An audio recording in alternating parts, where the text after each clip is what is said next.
Inflation in the UK has remained stubbornly high. In June it was almost 8%, and food price inflation in July was more than 13%.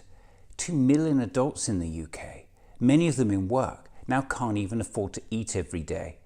Meanwhile, if you look at other countries, America's got inflation down to 3%. In the Eurozone, it's just over 5%. So why is the UK faring so badly when compared to the US and the Eurozone? Here is Deputy Prime Minister Oliver Dowden with an astonishing admission. But we're an outlier, aren't we? I mean, the war in Ukraine has affected everybody. Europe's not got the same, Europe's looking at sort of 6%. America's looking at 4% in terms of interest rates. Why is Britain the outlier? We also have the tight labour market that the US has, but that Europe doesn't have. Now, I could go through and trade different numbers from different parts of the world, but it's a combination of those two factors. The fact that we have a very tight labour market in the UK and we have these high energy prices, that means that inflation has proved to be stubborn. It's an extraordinary admission of the failure of the government's immigration policy since the UK left the European Union, and it's a view now shared by other members of the government. Here is Energy Secretary Grant Shapps. The UK is an outlier. In continental Europe, in the United States, inflation is much lower. Interest rates are much lower. Why are we such an outlier? So we have a combination of very low unemployment, lower than the EU average and most European countries, which means it gives you a tight labour market. So both the Deputy Prime Minister and the Energy Secretary agree that one of the principal reasons the UK is faring so badly when compared to the US and the Eurozone is Brexit, and specifically this. I have a particular responsibility when it comes to taking back control. It is to end the free movement of people once and for all. Which in turn has led to this. We have got people queuing up to come to this country to pick crops that are rotting in fields, to work in warehouses that otherwise wouldn't be operable, and we're not letting them in. This shouldn't come as a surprise to anyone.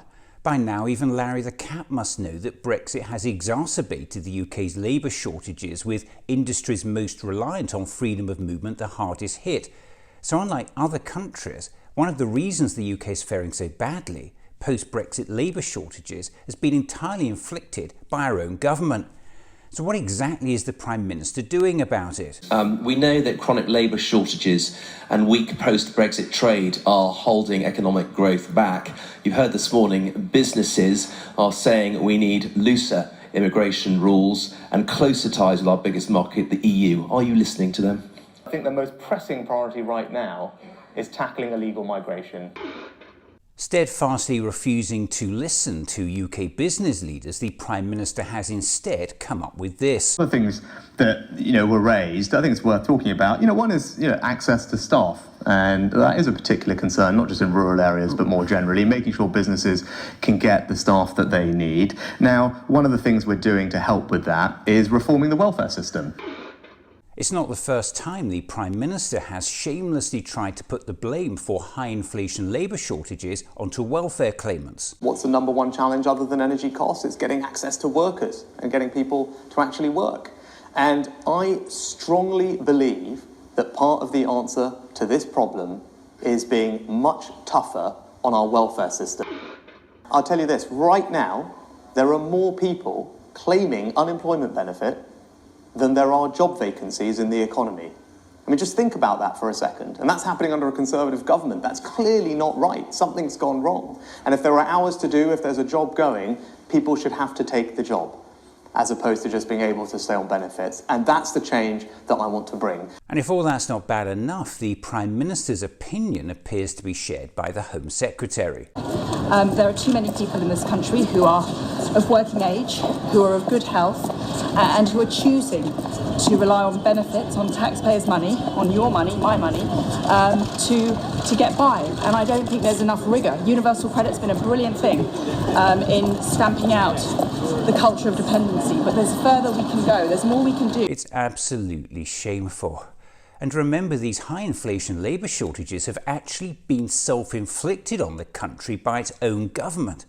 And the government's answer to all this is to make it even harder for people from the European Union to come here to work, and to convince the public It's the fault of welfare claimants and not the government itself. Complete economic illiteracy. Well, imagine the shock for both the Prime Minister and the Home Secretary when they find out the majority of people claiming benefits are either in work or seeking work.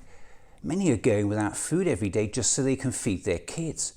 And please remember this, needing benefits is not a shameful thing. 40% of people on universal credit are actually in work. All this says much more about those running the country than it does about those claiming benefits.